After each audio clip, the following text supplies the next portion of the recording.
The ResortBoard is a revolutionary electric four-wheel drive personal transportation device. It's the next evolution of the already globally popular golf board. There are some basic new user operating procedures you need to learn before riding a ResortBoard, which are reviewed in this brief instructional video. After watching this instructional video, you'll be required to acknowledge your acceptance of all terms detailed in the ResortBoard liability waiver and release.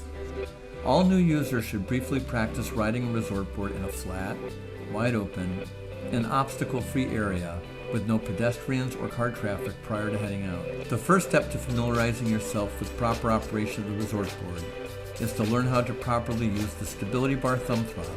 You also need to familiarize yourself with the on-off, forward-reverse, and high-low switches. The high-low switch allows you to set the maximum speed to either 6 or 12 miles per hour. All new users should practice operating the ResortBoard in low until they feel highly confident in their ResortBoarding ability. Prior to getting on the board, it is recommended that you first practice gradually moving the board forwards and backwards.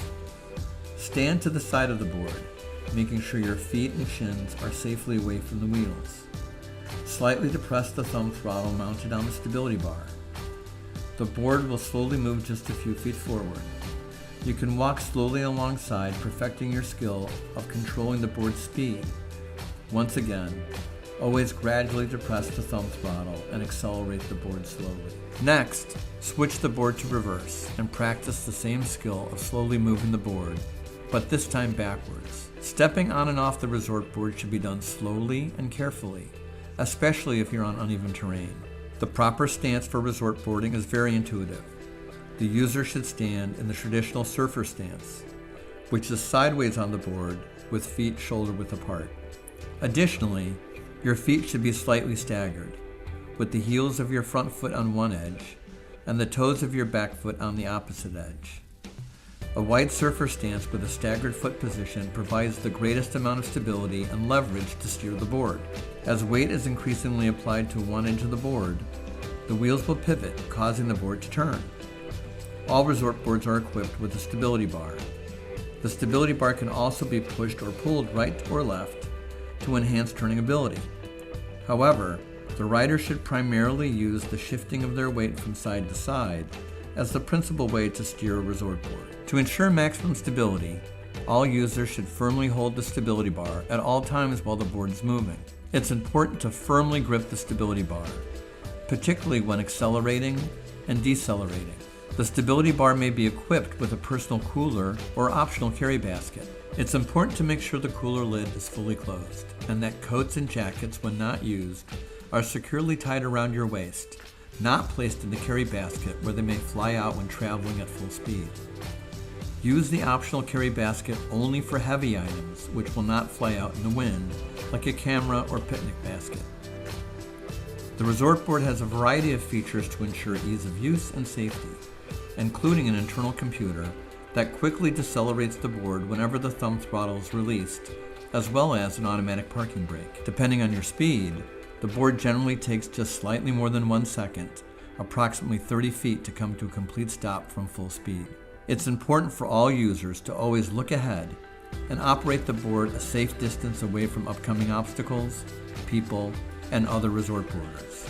Looking ahead and anticipating when you'll need to slow down or come to a complete stop is particularly important when approaching obstacles, people. The ResortBoard has sufficient power to climb moderate hills. If the board gets stuck on an especially steep hill, simply press the throttle and walk alongside until you reach a flatter area. When traveling downhill, you only need to continue to provide slight continuous pressure to the thumb throttle to keep the board moving slowly. Even on a steep hill, when you fully let off the thumb throttle, you will come to a complete stop. It should take only a few minutes for most first-time users to perfect basic ResortBoarding skills. If you feel you have not sufficiently mastered the basic skills necessary for safe and proper ResortBoard operation during your new user practice session, you should not go out. When contemplating a stopping point, try to park your board in a way that makes it easy to advance by parking parallel to any obstacles. If you find yourself blocked by an obstacle that prevents you from going forward, just switch your board to reverse and slowly back away until you have enough room to go around the obstruction. You may encounter busy sidewalks where you need to move slowly. and only go the same speed the pedestrians are walking. If on a bike path, keep to one side in order to allow oncoming bikes to safely go by. Be extra careful when riding on the shoulder of streets. Stay closely to the side of the road at all times. Most importantly, when on backcountry trails, you may encounter potholes, branches, rocks, boulders, and other debris. So always look way ahead and slowly go around any potential hazards. Riding a resort board is an adventure sports activity. As such, wearing a helmet is advised. At some resorts and in some states, use of a helmet may be required.